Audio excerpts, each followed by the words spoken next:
Welcome to Sinister Memory. If you're new here, subscribe now and let us know in the comments where you're listening to this story. Let's get to today's story.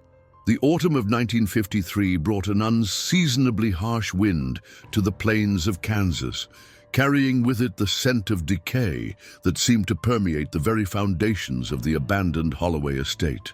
Professor James Alderton of the University of Kansas had arrived at the property with a small team of graduate students, tasked with cataloging the historical artifacts left behind by the estate's final inhabitants before the county demolished the structure.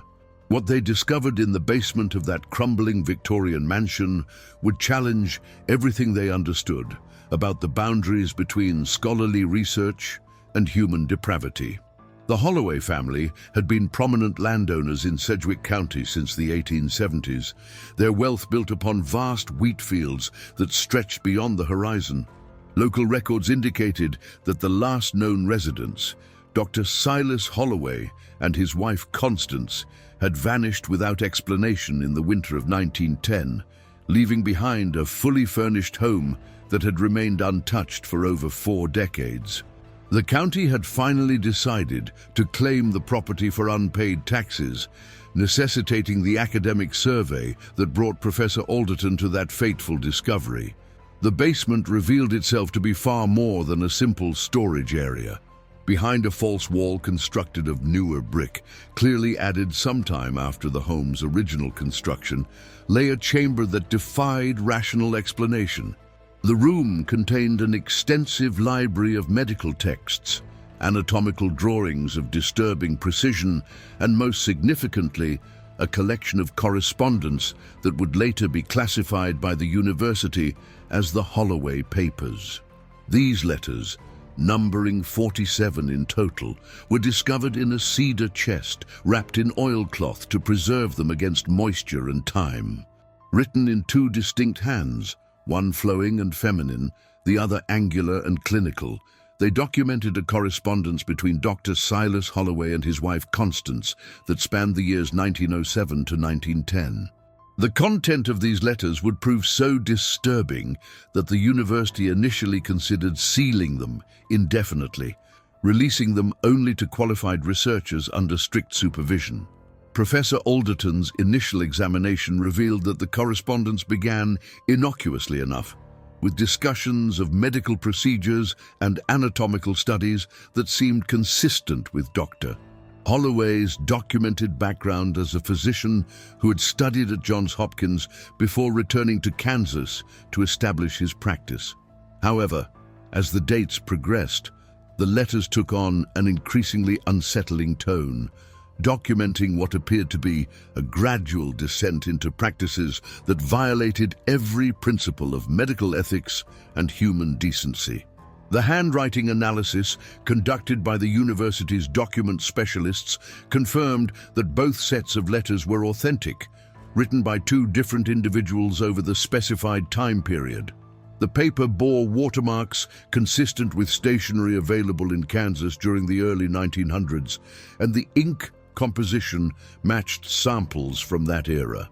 More disturbing still was the discovery that many of the letters contained detailed anatomical sketches that demonstrated an intimate knowledge of human physiology that extended far beyond what any respectable physician of the time would have possessed.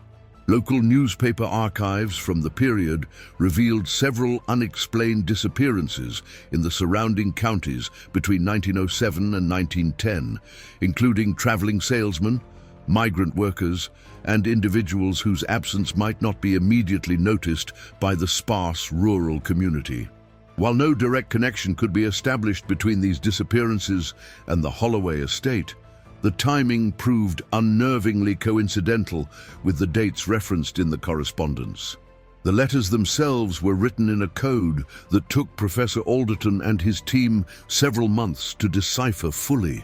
The couple had developed an elaborate system of medical terminology and Latin phrases to disguise the true nature of their activities, creating what amounted to a private language that allowed them to discuss their practices with apparent impunity.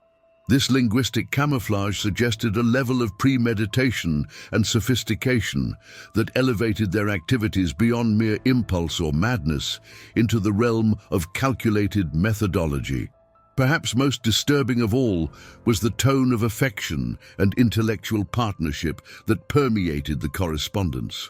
Rather than documenting the influence of one spouse over another, the letters revealed two individuals who had found in each other a kindred spirit with whom they could explore the darkest recesses of human curiosity.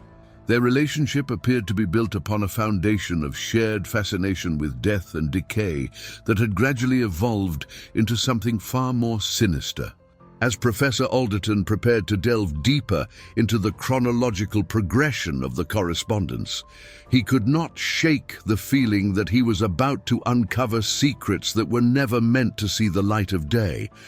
The weight of academic responsibility warred with a growing sense of dread as he contemplated the implications of what the remaining letters might reveal about the true nature of the Holloway couple's disappearance and the fate of those who had crossed their path during those dark years in Kansas.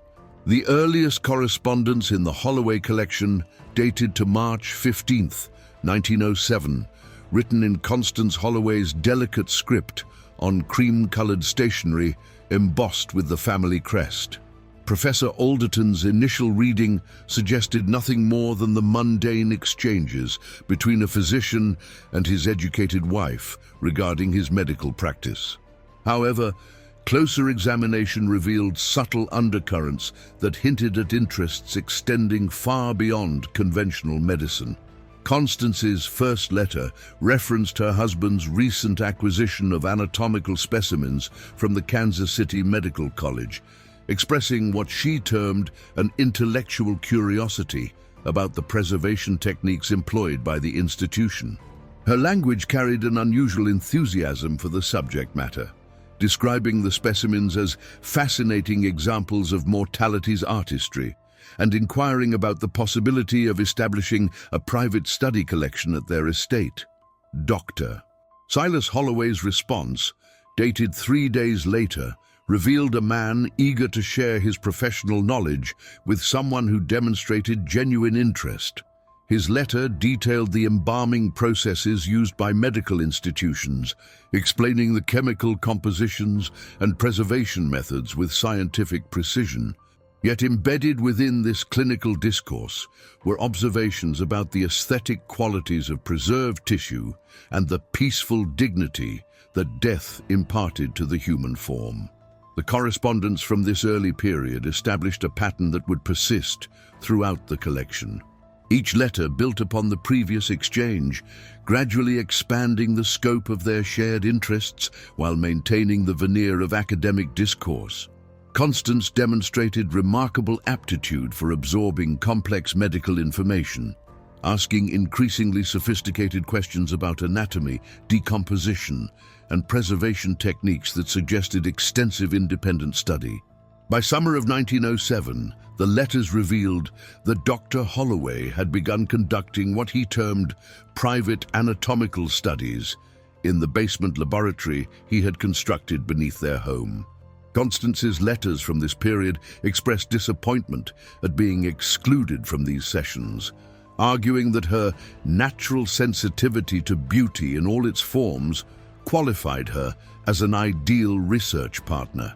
Her prose took on a more insistent tone, describing her desire to witness the sublime transition from life to eternal rest, and to understand the artistry inherent in mortality's embrace. The turning point in their correspondence occurred in September 1907, when Dr. Holloway finally acquiesced to his wife's persistent requests to join his basement studies. His letter describing her first observation session revealed a man surprised by his wife's composure and analytical approach to subjects that had disturbed even his medical colleagues. He wrote of her remarkable capacity for clinical detachment and her ability to appreciate the aesthetic dimensions of anatomical study that others find merely morbid.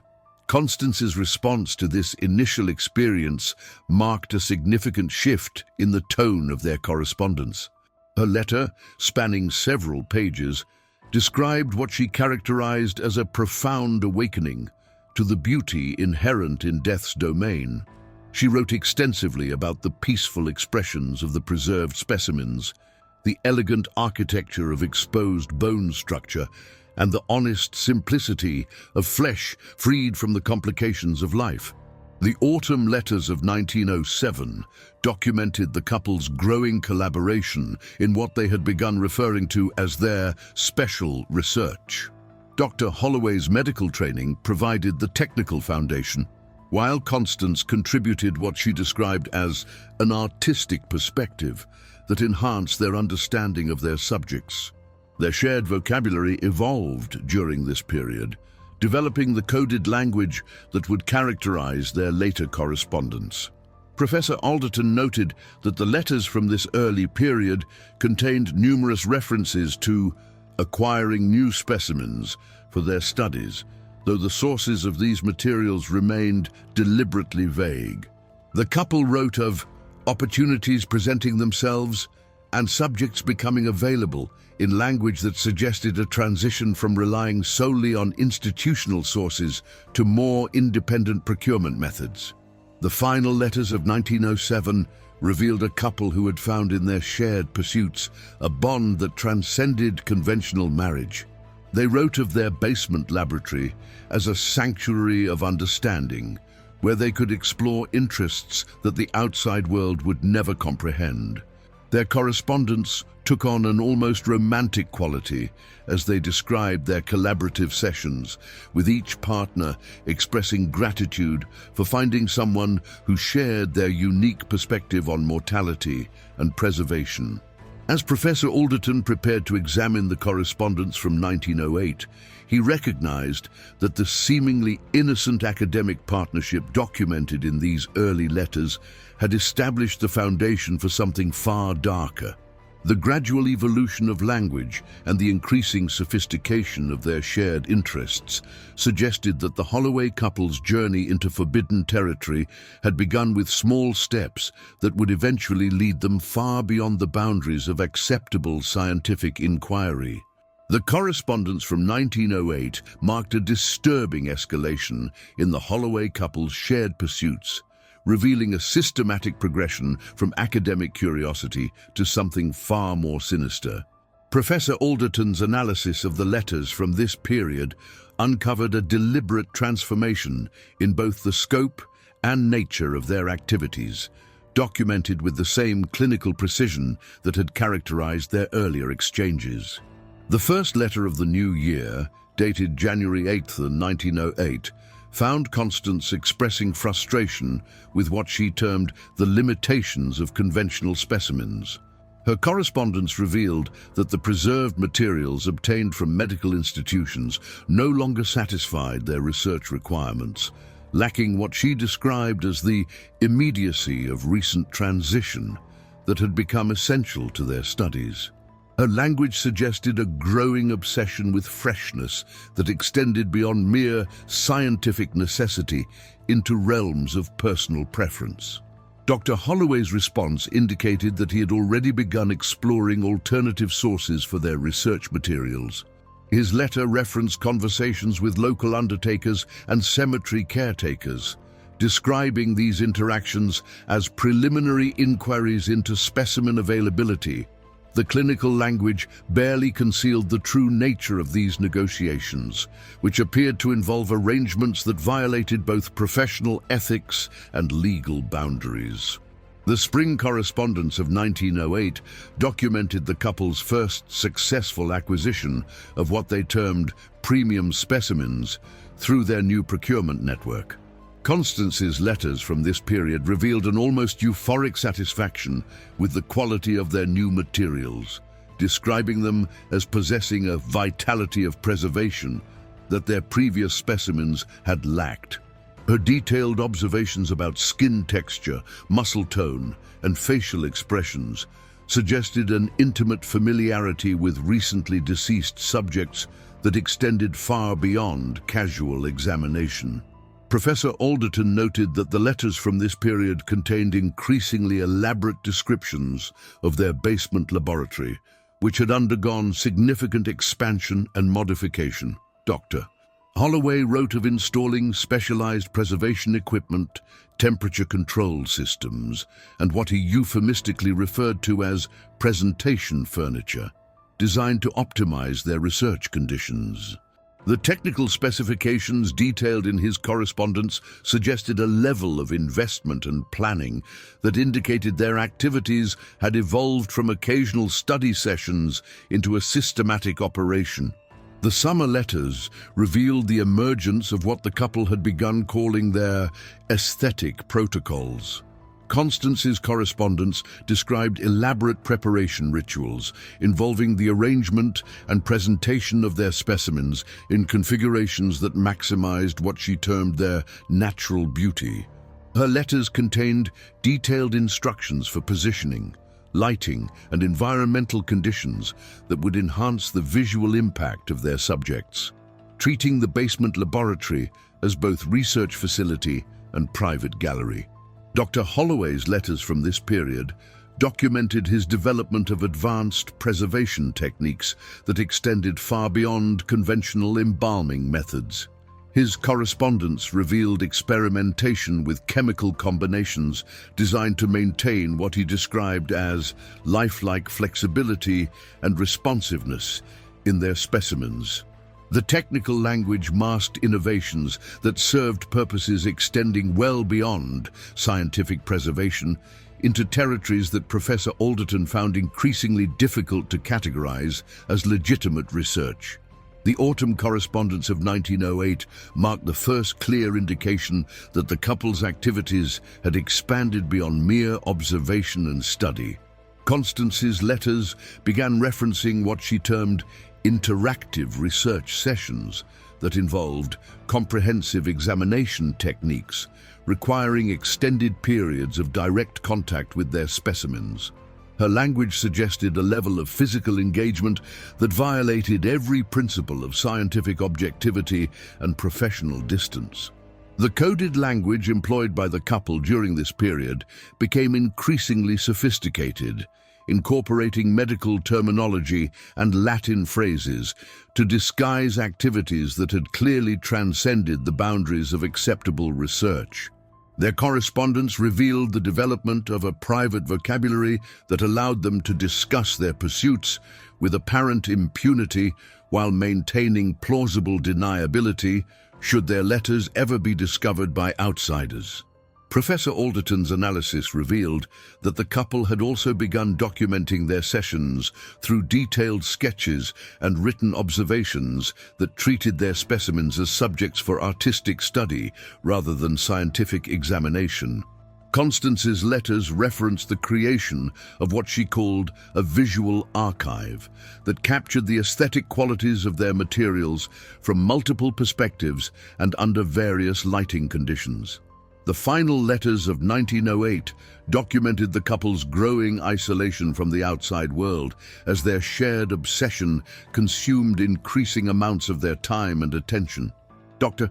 Holloway wrote of reducing his medical practice to accommodate their research schedule, while Constance described declining social invitations to focus on their more meaningful pursuits.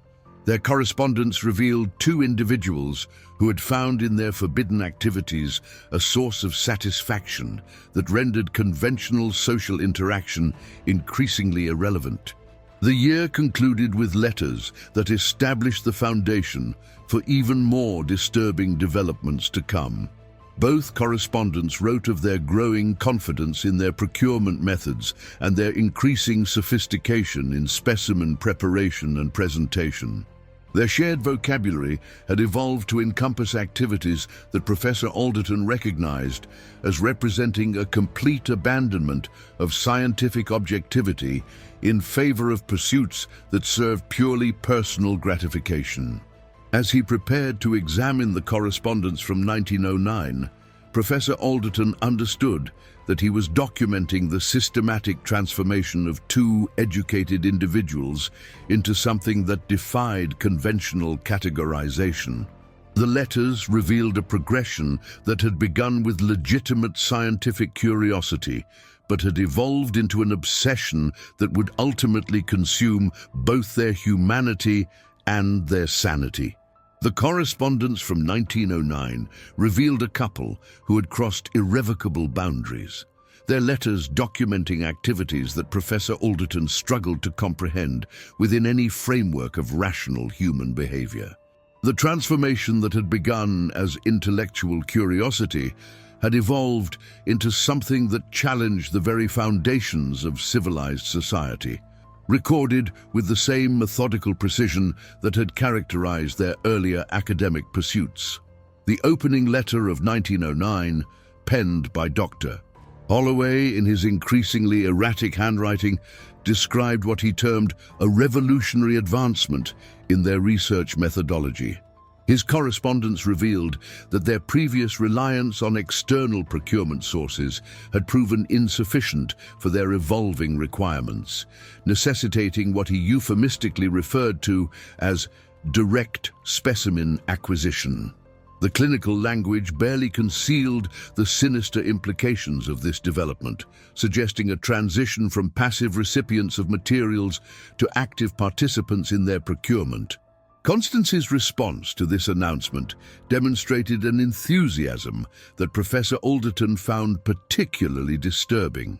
Her letter expressed excitement about the enhanced control that direct acquisition would provide over specimen quality and freshness, describing their previous materials as compromised by external handling that diminished their research value.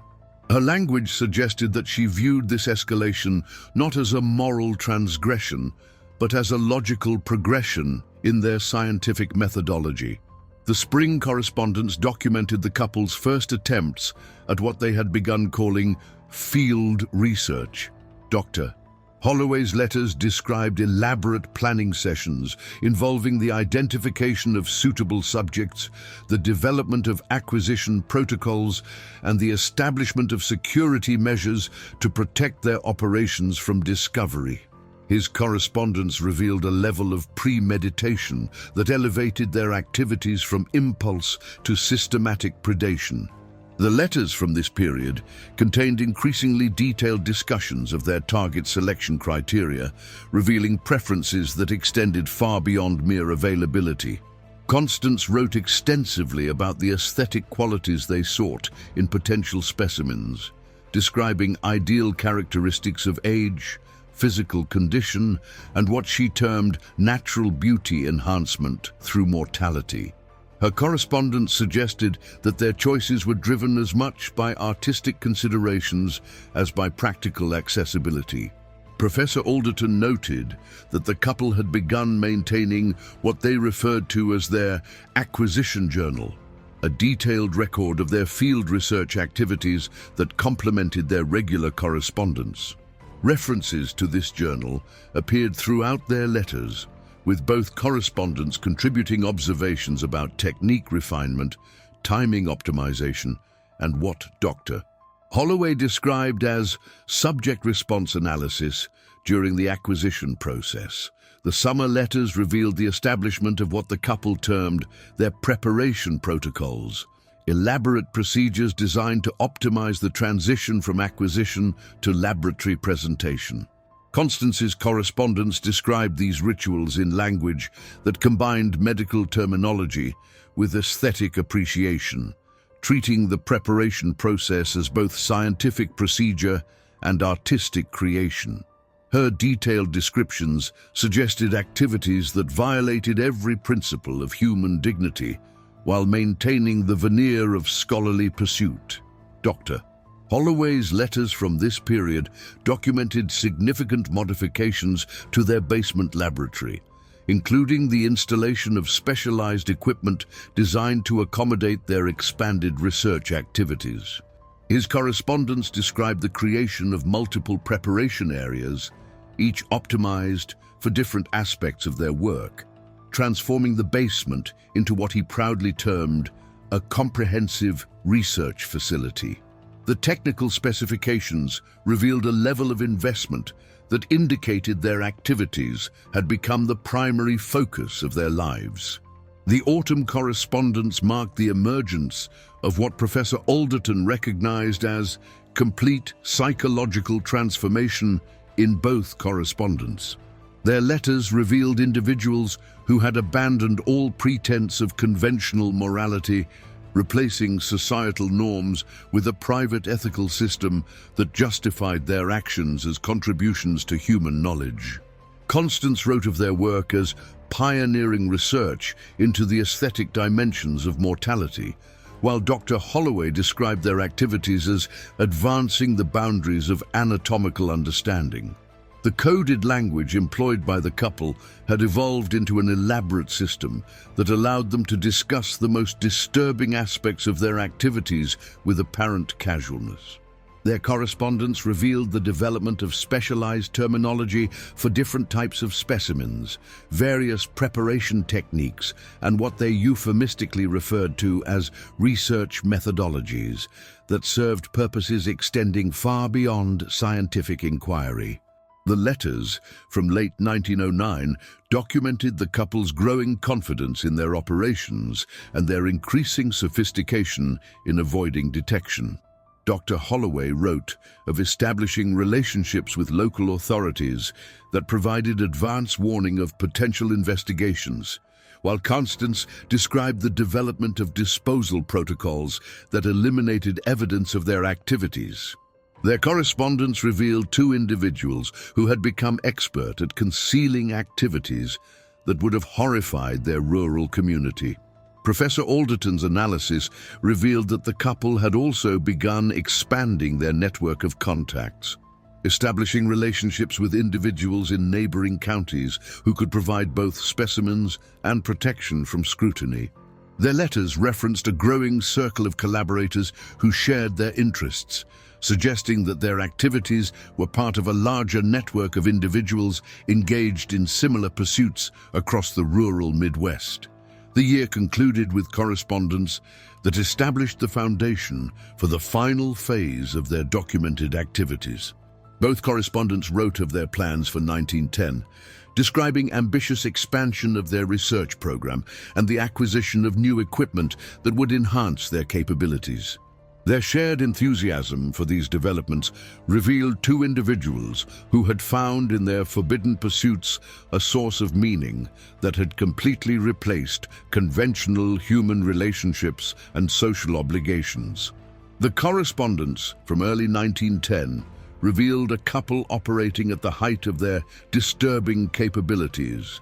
Their letters documenting activities that had evolved far beyond their original academic pretenses into something that defied rational comprehension.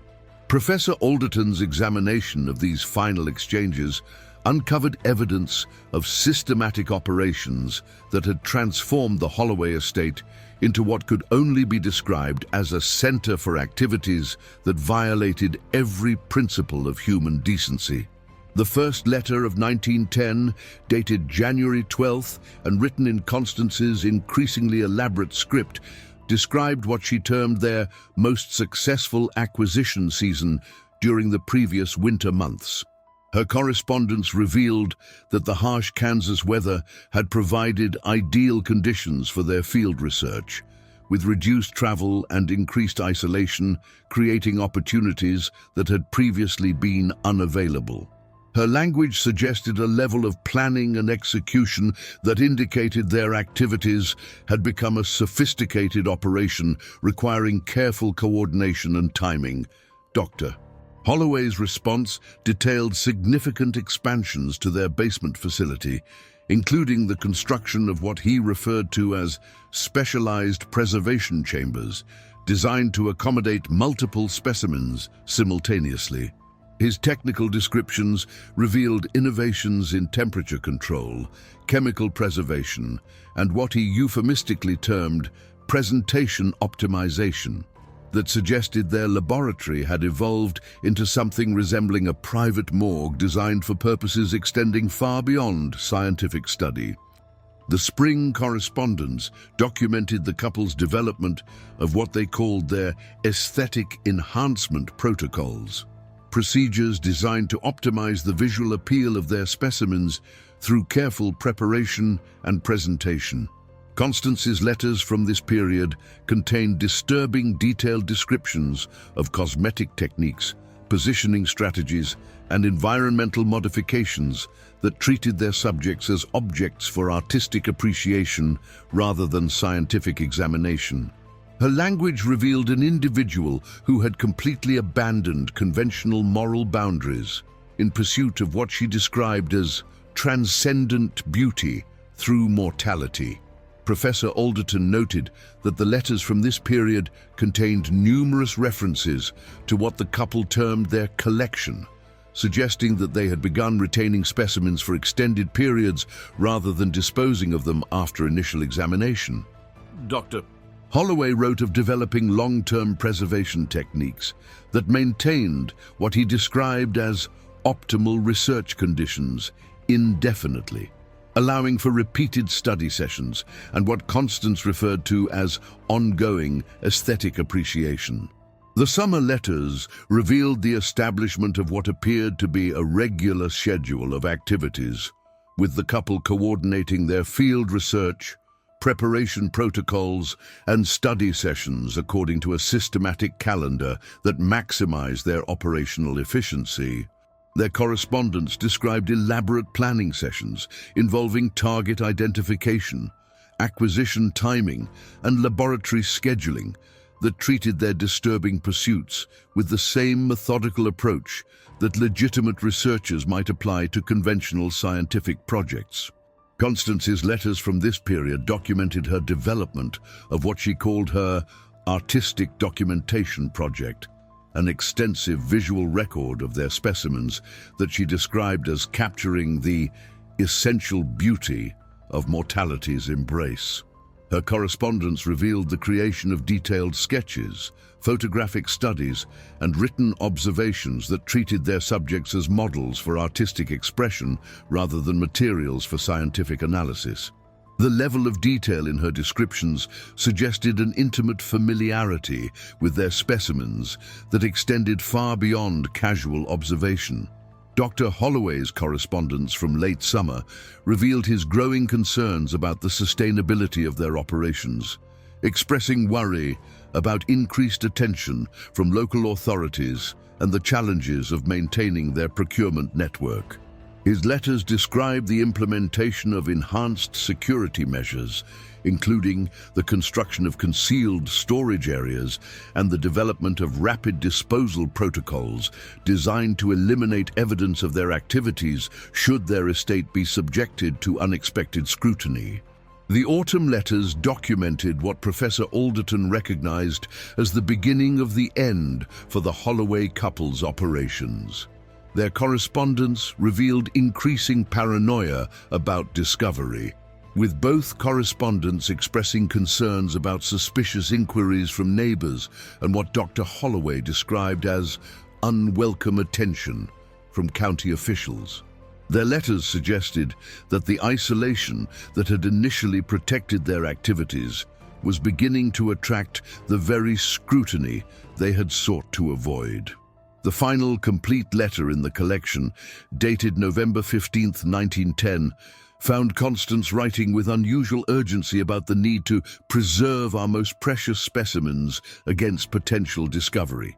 Her correspondence described elaborate plans for concealing their collection and protecting their research materials from what she termed those who lack the vision to appreciate our contributions to human understanding. The letter concluded with references to contingency plans that suggested the couple had begun preparing for the possibility that their activities might be exposed. Professor Alderton's analysis of these final communications revealed two individuals who had become so consumed by their obsessions that they had lost all connection to conventional reality, creating a private world where their disturbing activities were justified as contributions to human knowledge and artistic expression. The final weeks of documented correspondence revealed a couple trapped between their consuming obsessions and the growing threat of exposure. their letters chronicling a desperate attempt to preserve both their activities and their freedom. Professor Alderton's examination of these last communications uncovered evidence of mounting pressure from multiple sources that would ultimately force the Holloway couple to confront the unsustainable nature of their operations. The correspondence from late November 1910 documented the first concrete signs that their activities had attracted official attention. Dr. Holloway's letter, dated November 22nd, described an unexpected visit from Sheriff Donovan of Sedgwick County, ostensibly investigating reports of unusual odors emanating from the estate.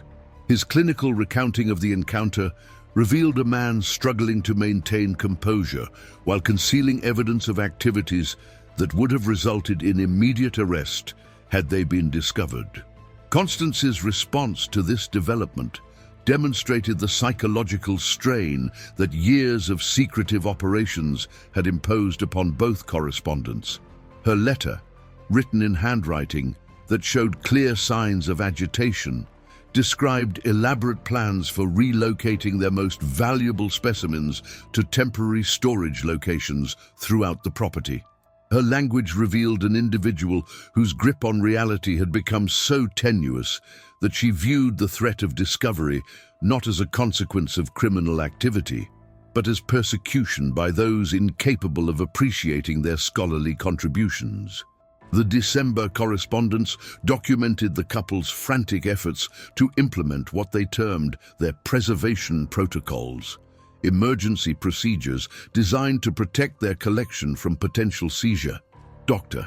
Holloway's letters described the construction of concealed chambers throughout the basement and grounds, each designed to house specimens under conditions that would maintain their research value while avoiding detection.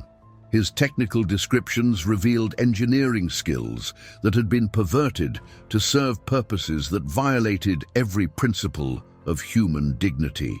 Professor Alderton noted that the letters from this period contained increasingly frequent references to what the couple called their final documentation project, an effort to create a comprehensive record of their research activities that could serve as their scientific legacy.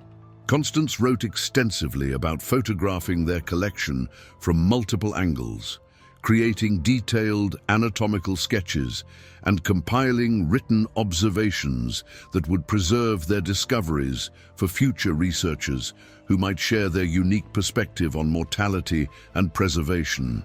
The correspondence revealed that the couple had also begun making preparations for what they euphemistically referred to as their departure from active research. Dr. Holloway's letters described the liquidation of medical equipment, the destruction of compromising documentation, and the establishment of financial arrangements that would support extended travel away from Kansas. His language suggested that they had recognized the impossibility of continuing their operations while remaining in their current location. The final letter from Dr. Holloway, dated December 18th, 1910, documented his growing awareness that their situation had become untenable. His correspondence described additional visits from county officials, increased surveillance of their property, and what he termed hostile inquiries from neighbors who had grown suspicious of the couple's secretive behavior. His clinical analysis of their predicament revealed a man whose medical training had been completely subordinated to obsessions that had consumed his professional ethics and personal morality.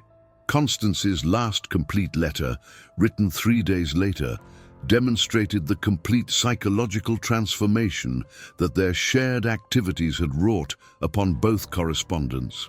Her rambling prose described their collection as irreplaceable contributions to human understanding and expressed anguish at the prospect of abandoning specimens that represented years of careful acquisition and preparation. Her language revealed an individual who had become so detached from conventional morality that she viewed their criminal activities as scholarly research, deserving of academic recognition. The correspondence concluded with a series of brief notes exchanged between the couple during their final days at the estate, documenting frantic efforts to implement their escape plans while preserving as much of their collection as possible. These fragmentary communications revealed two individuals whose shared obsessions had created a private reality so divorced from conventional society that they could not comprehend why their activities were viewed as criminal rather than scientific. Professor Alderton's analysis of the final letters revealed evidence that the couple had made arrangements for their most prized specimens to be preserved in locations throughout the property, creating what amounted to a macabre treasure map that documented the burial sites of their victims. The clinical precision with which they recorded these locations suggested that they viewed their collection not as evidence of criminal activity, but as valuable research materials that might someday be recovered and studied by individuals who shared their perspective. The abrupt termination of the correspondence in late December 1910 coincided with the couple's mysterious disappearance, leaving behind a fully furnished estate and a basement laboratory that would remain undiscovered for over 4 decades.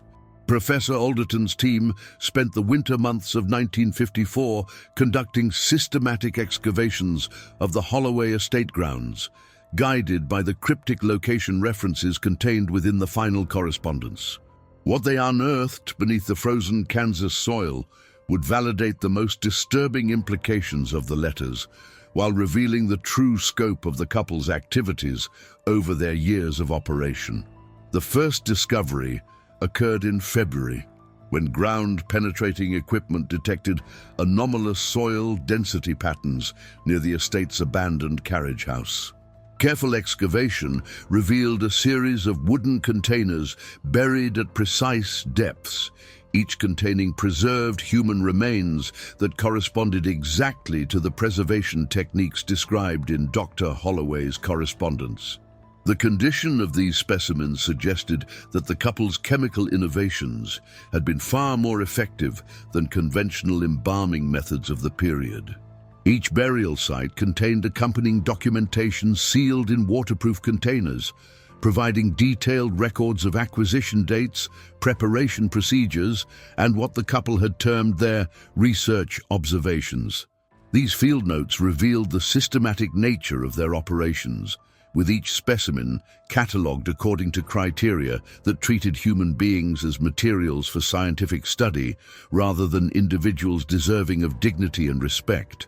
The university's forensic team, working in consultation with state authorities, identified evidence suggesting that the Holloway couple's activities had claimed at least 17 victims over their documented period of operation. The remains showed signs of the elaborate preparation procedures described in their correspondence, confirming that their letters had provided accurate documentation of actual criminal activities rather than mere fantasy or academic speculation. Professor Alderton's analysis of the burial sites revealed a disturbing pattern of organization that reflected the couple's obsessive attention to detail. Each location had been selected according to specific criteria involving soil composition, drainage characteristics, and accessibility that would optimize preservation while minimizing the risk of accidental discovery. The precision of these arrangements demonstrated planning capabilities that elevated their activities from impulsive criminality to systematic predation. The excavation process also uncovered evidence of the couple's final preparations for departure, including hastily buried equipment, partially destroyed documentation, and what appeared to be incomplete preservation procedures that suggested their activities had been interrupted by external pressure. The archaeological evidence supported the timeline suggested by their correspondence, indicating that their disappearance had occurred during a period of intense activity aimed at concealing evidence of their crimes. The discovery of personal effects buried alongside the specimens provided disturbing insights into the couple's psychological state during their final weeks at the estate. Items, including jewelry, clothing fragments, and personal documents, suggested that they had retained trophies from their victims, treating these mementos as commemorative objects rather than evidence of criminal activity. The careful preservation of these materials indicated an attachment to their victims that extended beyond mere scientific interest into realms of personal obsession. State investigators working with the university team uncovered evidence linking several of the identified remains to missing persons cases from the period, providing closure to families who had spent decades wondering about the fate of their relatives. The forensic evidence confirmed that the couple's victims had included traveling salesmen, migrant workers, and other individuals whose disappearances might not have triggered immediate investigation by local authorities. The basement laboratory, when fully excavated and documented, revealed the extent of the couple's technical sophistication in pursuing their obsessions. The facility contained equipment that represented significant financial investment and demonstrated engineering capabilities that had been perverted to serve purposes that violated every principle of medical ethics and human decency. Professor Alderton's final report on the Holloway case documented not only the criminal activities revealed by the correspondence, but also the psychological transformation that had enabled two educated individuals to abandon all moral constraints in pursuit of obsessions that ultimately consumed their humanity. The letters provided a unique window into the gradual erosion of ethical boundaries that had transformed a respected physician and his cultured wife into predators who viewed other human beings as materials for their private research. The case files were sealed by court order following the completion of the investigation, with access restricted to qualified researchers studying the psychological mechanisms underlying extreme criminal behavior. The Holloway estate was demolished in 1955, and the property was converted to agricultural use, erasing the physical evidence of activities that had challenged the community's understanding of human nature and moral possibility. The completion of Professor Alderton's investigation into the Holloway correspondence left more questions unanswered than resolved, creating a legacy of uncertainty that would haunt academic circles for decades to come. The meticulous documentation provided by the letters had revealed the scope and nature of the couple's activities, yet their ultimate fate remained shrouded in mystery that no amount of archaeological evidence could fully illuminate. The official investigation concluded that Dr. Silas and Constance Holloway had likely fled Kansas in late December 1910, abandoning their estate and their carefully preserved collection when the threat of discovery became imminent. However, extensive searches of transportation records, hotel registrations, and medical licensing boards across the United States failed to produce any trace of the couple's subsequent activities or whereabouts. Professor Alderton's analysis of the final letters suggested that the couple had possessed sufficient financial resources to support extended travel and establish new identities in distant locations. Dr. Holloway's medical credentials would have provided opportunities for employment in remote areas where background investigations might be less thorough, while their shared expertise in preservation techniques could have found application in legitimate mortuary sciences under assumed names. The psychological profiles developed by the university's consulting psychiatrists painted a disturbing picture of two individuals whose shared obsessions had created a folie à deux that isolated them completely from conventional moral constraints. The gradual progression documented in their correspondence revealed how intellectual curiosity could evolve into criminal compulsion when reinforced by a partner who shared and validated increasingly aberrant behaviors. The broader implications of the Holloway case extended beyond the specific crimes documented in their letters, raising fundamental questions about the nature of evil and the mechanisms by which educated, cultured individuals could abandon all ethical boundaries. The couple's ability to maintain the facade of respectability while pursuing activities that violated every principle of human decency challenged contemporary understanding of criminal psychology and moral development. Local historians who studied the case noted that rumors of the couple's activities had circulated in Sedgwick County for years before their disappearance, suggesting that their secretive behavior had attracted suspicion that was never formally investigated.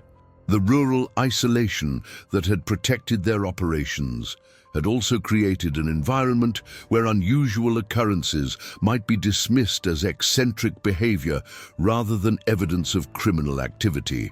The discovery of the Holloway correspondence prompted renewed investigation into similar unsolved disappearances throughout the Midwest during the early 20th century, revealing patterns that suggested the couple might not have been unique in their pursuits. Several cases from neighboring states exhibited characteristics that paralleled the Kansas disappearances, raising the possibility that the Holloways had been part of a larger network of individuals engaged in similar activities. Professor Alderton's final report acknowledged that the true extent of the couple's crimes might never be fully known, as their correspondence covered only the period from 1907 to 1910, leaving their earlier activities and subsequent fate as matters of speculation. The systematic nature of their operations suggested that their documented crimes represented only a portion of their actual activities, with earlier victims potentially buried in locations that were never recorded or had been deliberately obscured.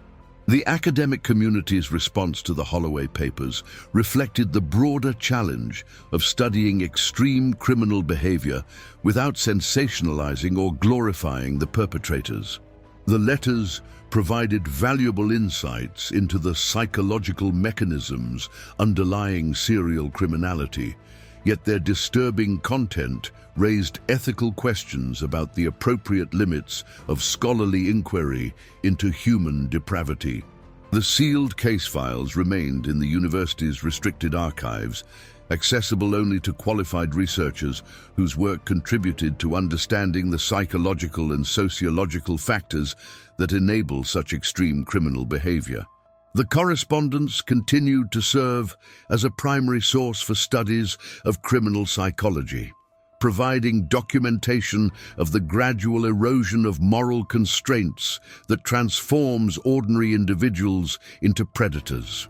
The Holloway case ultimately stood as a testament to the capacity for human evil that exists beneath the veneer of civilization, documented with clinical precision by the perpetrators themselves. Their letters provided a unique window into minds that had abandoned all connection to human empathy, creating a legacy of horror that would continue to challenge understanding of the darkest aspects of human nature. Thank you for joining us for another episode of Sinister Memory. If you enjoyed today's investigation, subscribe to our channel and ring the notification bell to be alerted when we unveil our next dark chronicle. Share your thoughts about this case in the comments below. We read every single one, and your ideas often lead us to our next investigation. Until next time.